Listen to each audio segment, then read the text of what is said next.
Newcastle united, black and white and brown. We will not cower in the face of racism, bigotry, violence, extremism and hate! That the message of hundreds of anti-racism protesters in the city centre this morning, a city which, notably, has escaped disorder thus far. Obvious question, but why? What's brought you on the street? For 5 reasons: diversity, inclusion, equality, freedom, justice for everybody. I wanted to come here today with all these hundreds of people to make that clear that the Nazis and the right wing are unwelcome here in Newcastle. Majority of my community are not here, and it's for one reason. And local Imam Ali Assad said police advised his community to stay away to reduce tensions. The plan that we've worked with the local authorities is that our community members will be protecting all places of worship, like even the Hindu temple and the Gurdwaras as well. It's not just the mosque. From early morning, hundreds of officers drafted in, Northumbria of course, but a large contingent from Gwent, South Wales, as well as neighbouring forces like Durham. The use of special stop and search powers very much in evidence. In one case, 10 officers to search one person. Manpower shortage, it appears, not an issue here. In the early days of these anti-immigrant riots, there were accusations from some that the police had on occasions been outflanked, taken by surprise. But in recent days, the response of the state has been twofold. Very public and very swift action in the courts and a massive police presence in the streets. Police established a cordon separating the large crowd from this. A group of less than 50 gathered with Union and St George flags to protest, they said, against immigration. They're leaving their women and children at home. If they were that frightened for their safety, they'd send their women and children and fight for their country back. How do you know they're unchecked? To me, loads of men coming across here are looking for war. They're not looking for peace, are they? When people accuse you of being a racist, what do you say? A racist? I'm not a racist. I'm just against what's happening. I'm a concerned grandparent about illegal and unfettered immigration and the exploitation of our country. People say, but are you a racist, sir? Whoa! That's what people say. People accuse the... Whoa! Yeah, whoa, no, that's whoa. not the case, so I want you to answer that. What's your answer? No, I'm not. I've got plenty of foreign friends, black friends, Asian friends. Look at all the people here. Yeah. Are we all what we've been branded as right-wing football hooligans? But you condemn the violence then? Of course I do. No significant disorder from either group, but we witnessed a number of arrests across several hours of protest. Most of those detained were from the small anti-immigrant gathering, including this person, arrested, police said, because he was wearing a lifelike mask, and wearing masks under special policing powers is now a crime. At least one anti-racism protester got through the cordon and was led away in handcuffs.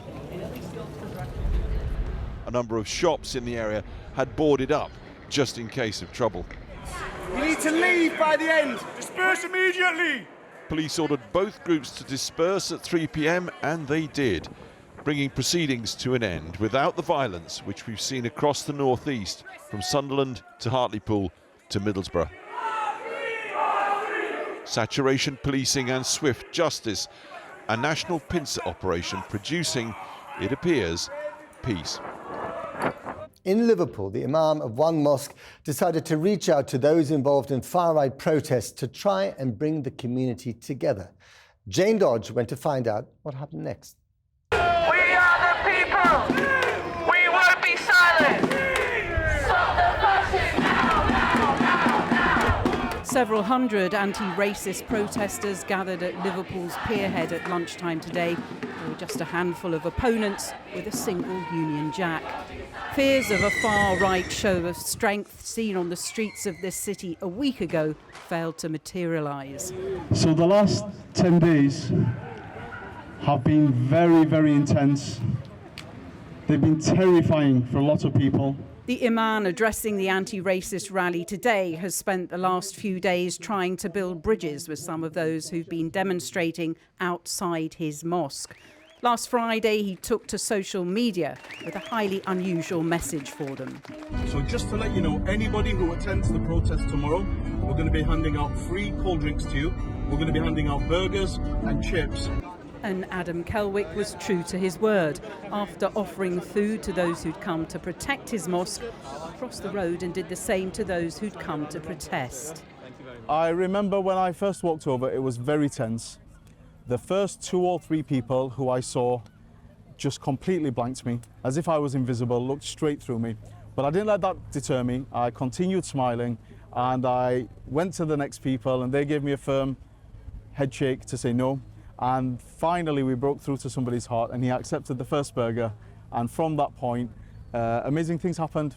We gave out food. There's an image of you hugging a man. What was the story behind that? I actually asked this individual, what exactly is it that you're here to protest against? And he didn't have a straight answer. In the end, he said, we're fed up with the police. And I said to him, shouldn't the protest maybe be outside the police station instead of the mosque then? And he actually agreed with me and said yeah. And then we realised that, you know, we're not each other's enemies. But do you accept some of these people have been racist at these demonstrations? There definitely is racism. But I don't think it's meant with ill intent. And I'm not talking about the organisers of the event, by the way, because they are troublemakers and they want to turn races against each other and communities against each other. But I honestly believe, and this is what I've witnessed, that the vast majority of people who've been protesting against Islam, against the Muslim community, I genuinely believe that they are beautiful human beings who were driven after Southport by their emotions, mixed together with a lot of toxic narratives they've been seeing in the media and online, especially during the election campaign. And I think it's bubbled up, and they've wanted ultimately to change a bad situation, what they perceive, whether it's based on ignorance or not. They've wanted to change a perceived bad situation into a good situation. This bridge building hasn't just stopped at food handouts. Protesters have been invited into the mosque, and tomorrow they've invited Adam and some of his fellow worshippers on a day trip to Wales.